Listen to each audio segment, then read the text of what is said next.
الحمد للہ وکفا وسلام علی عبادہ الذین اصطفیٰ اما بعد قال النبی صلی اللہ علیہ وسلم لا يدخل الجنت قطات۔ نبی کریم صلی اللہ علیہ وسلم کا ارشاد مبارک ہے کہ چغل خور آدمی جنت میں داخل نہیں ہوگا۔ اس حدیث مبارکہ کے اندر چغل خوری کی حرمت کو بیان کیا گیا ہے۔ چغل خور اللہ تعالیٰ کی نظروں میں بہت زیادہ ناپسندیدہ ہے، اس لیے اللہ کے رسول صلی اللہ علیہ وسلم نے ارشاد فرما دیا کہ چغل خور جنت میں نہیں جائے گا۔ مطلب یہ ہے کہ ایمان لانے کے بعد اگر اس نے یہ حرکت کی تو جنت میں جائے گا۔ ایک بھی بات سمجھنے کی ہے، جنت میں جائے گا لیکن سزا کاٹ کر جائے گا، بالکل آخر پہ جائے گا، یہ مطلب ہے۔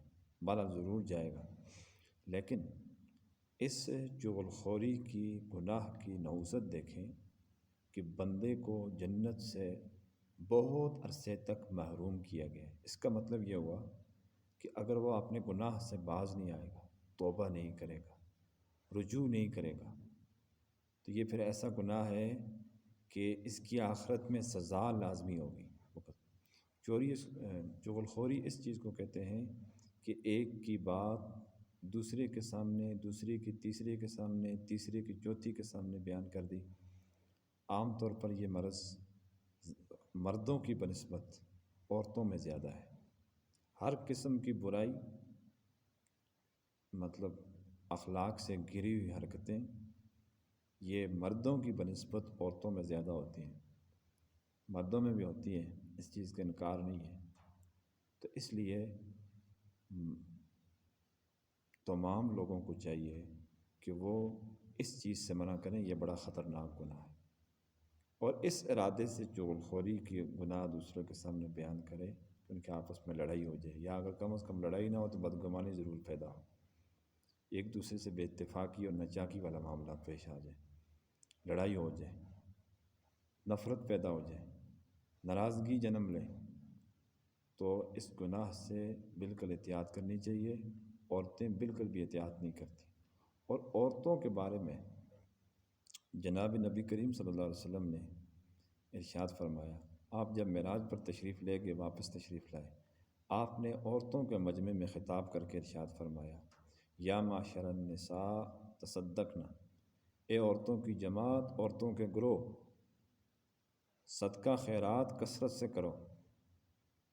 پھر آگے ارشاد فرمایا کہ میں نے تمہیں معراج کے موقع پر جہنم میں عورتوں کی تعداد کثرت سے داخل ہوتے ہوئے میں نے دیکھا ہے۔ اب اندازہ لگائیے۔ پھر ایک عورت، اس نے سوال کر لیا، یا رسول اللہ، کون سا جرم ہے ہمارا کون سا گناہ ہے جس کی وجہ سے ہم جہنم میں جا رہی ہیں؟ فرمایا، پہلی بات کہ تم لعنت کے کلمے زیادہ کہتی ہو۔ دوسرا فرمایا کہ تم اپنے خامند کی ناشکریاں زیادہ کرتی ہو، ناقدری اور نافرمانی زیادہ کرتی ہو۔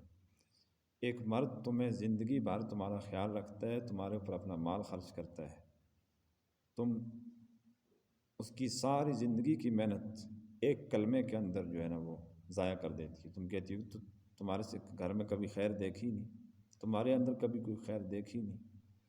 تو اس طرح کے کلمات عورتوں کی طرف سے، اس طرح چغلی کے کلمات، خاص طور پر کوئی بات پردہ ڈالنے کی ہوتی ہے تو وہ پردہ نہیں ڈالتی، وہ آگے بیان کر کے کہتی ہیں کہ میں نے آپ کو بتا دی ہے، تم کسی کو نہ بتانا۔ اگلی کو بتا دیتی ہے کہ میں نے تمہیں بتا دی ہے، تم کسی کو نہ بتانا۔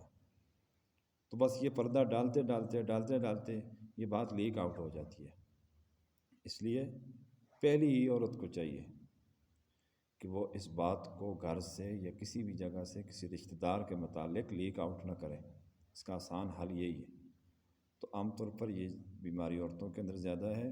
اللہ تعالیٰ ہم سب کو، مردوں کو بھی اور اپنی عورتوں کو بھی اصلاح کرنے کی توفیق عطا فرمائے۔ وآخر دعوانا ان الحمد للہ رب العالمین۔